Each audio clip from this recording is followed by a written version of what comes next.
Hey everyone, today I'm going to be showing you the updated way to register a WeChat account in 2026 without scanning a QR code. So this is really useful if you don't have another WeChat user available near you. So first, simply download and open the WeChat app.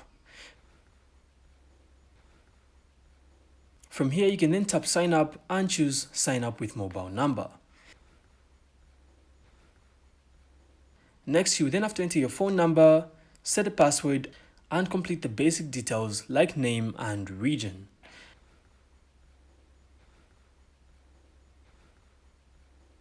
Next, when WeChat asks for verification, simply choose the SMS or phone verification option instead of QR code verification if it's possible.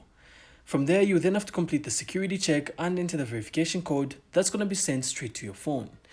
So if WeChat still asks for QR code verification, simply look for options like help from WeChat team or verify via support method.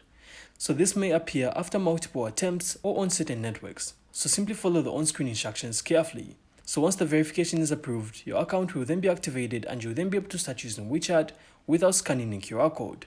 And that's it. So I really hope this works for you, and if it does, then make sure to leave a like and of course subscribe. Then we'll see you on the next one.